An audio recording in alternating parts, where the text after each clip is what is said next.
और इस तमाम किस्से के बाद मैं अपने घर वापस गया, जहां मेरी दो बहुत प्यारी प्यारी सी छोटी छोटी सी बेटियां रहती थी। और मैंने अपनी वाइफ को फिलहाल कुछ नहीं बताया और मैं टीवी देखने बैठ गया।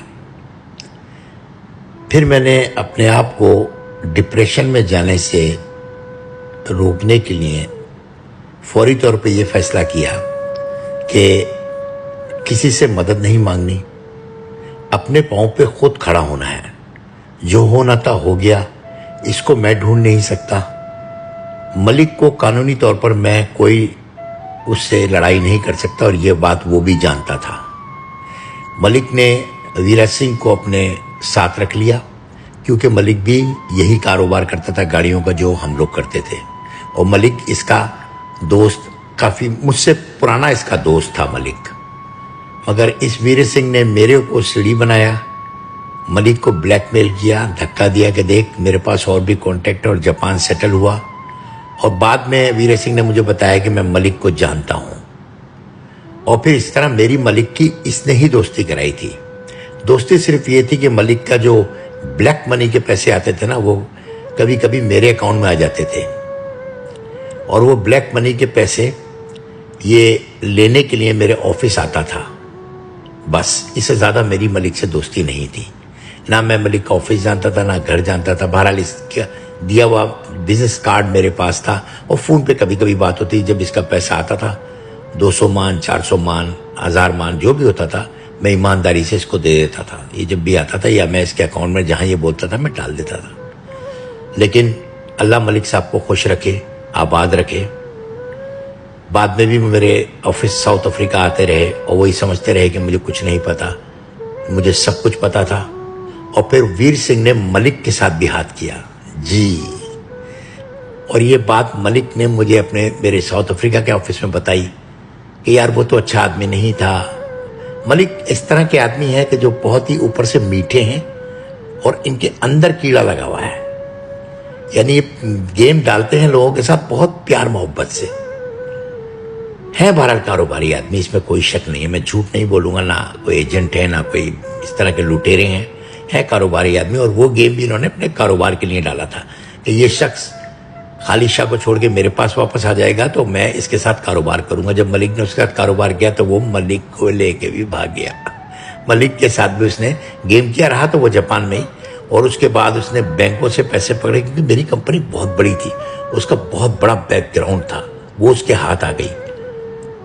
अच्छा, जितना आपका कारोबार का टर्नओवर होगा ना, उसी हिसाब से बैंक आपको 30 से 40%, यानी अगर आपका जो है $100 मिलियन का कारोबार है ना, तो $30 मिलियन बैंक आपको जब बोलेंगे दे देगी उधार। मैं कभी भी बैंक से नहीं लेता था और अल्लाह का शुक्र है कि आज तक के दिन 2025 तक मैंने कभी भी बैंक से कर्जा नहीं लिया। ये बात मेरा अल्लाह और मैं जानता हूं। बहुत ज्यादा 90% लोग जापान में बैंक से कर्जा लेकर सूट पहन के फिरते हैं। मैं अपनी जीन्स और गंदी सी शर्ट के अंदर बगैर बैंक के कर्जे के फिरता हूं। मैं ये नहीं कहता कि बैंक से कर्जा नहीं लेना चाहिए, अगर आपको जरूरत है तो लें।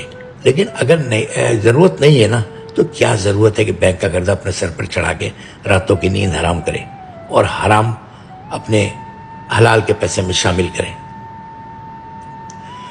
हलाल का आपका 1 लाख होगा ना, हराम का 1000 उसके अंदर आएगा तो वो 1 लाख भी लेके चला जाएगा। ये मेरे खुदा ने फरमाया है और मैं इस पे अमल करता हूं।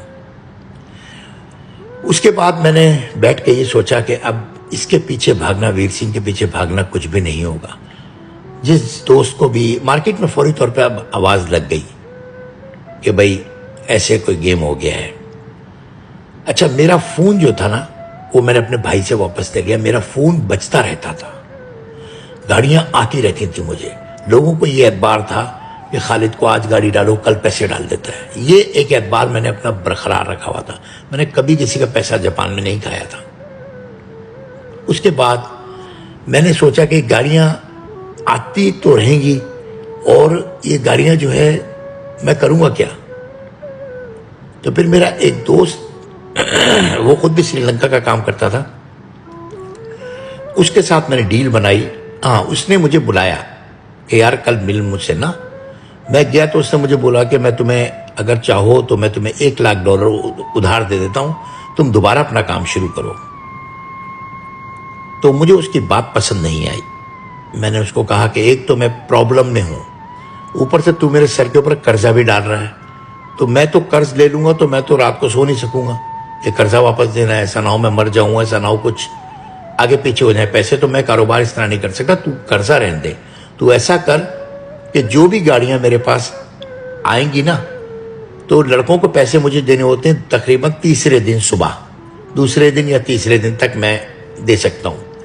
तो दूसरे दिन सुबह 10 बजे से पहले, 8 बजे ऑफिस खुलता, 10 बजे से पहले जितनी इनवॉइसेस मैं तुम्हें डालूं कि ये गाड़ी है, ये गाड़ी है, ये गाड़ी है, उसका जो टोटल अमाउंट बने वो 10 बजे मेरे अकाउंट में होना चाहिए।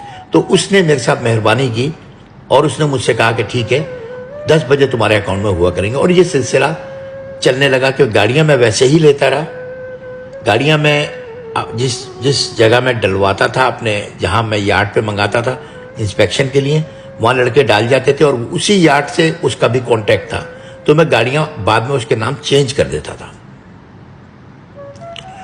इसी तरह मेरा एक दोस्त था जो अभी इंतकाल कर गया, वो भी योकोहामा में रहता था और मेरे से उसका बहुत ही ज्यादा दोस्ती थी।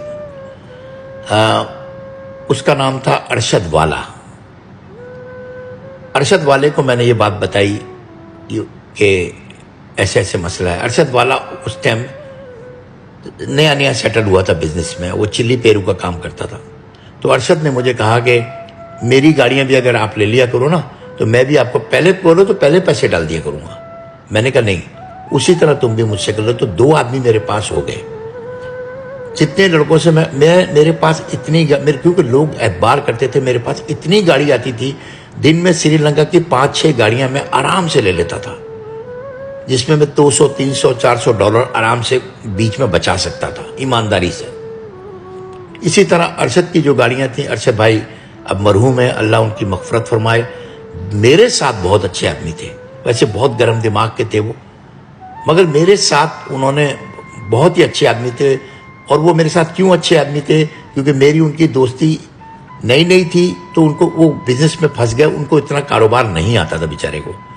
तो मैंने उनको एक मशवरा दिया, वो मशवरे से वो उनका काम बहुत बड़ा हो गया चिली और पेरू में।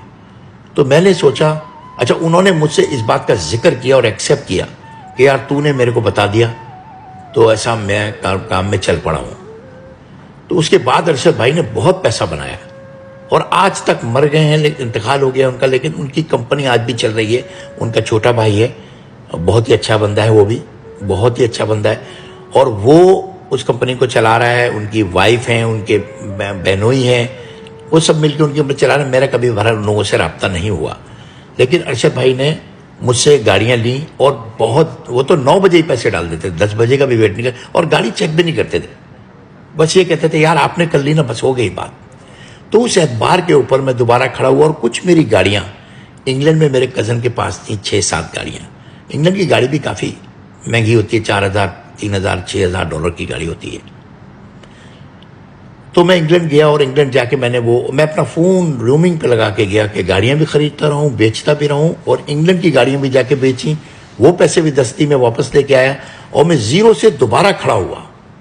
अल्लाह ने मुझे दोबारा चांस दिया और इस सारी जद्दोजहद में मुझे 1 साल, 1.25 साल लगा और मैंने इंग्लैंड के साथ साथ आयरलैंड का काम भी सीख लिया और आयरलैंड में जाकर मैंने अपना ऑफिस खोल दिया। आयरलैंड की गाड़ी बहुत सस्ती होती थी। मैंने तकरीबन 50 गाड़ी चढ़ाई आयरलैंड अपने पैसों से और मैं आयरलैंड चला गया।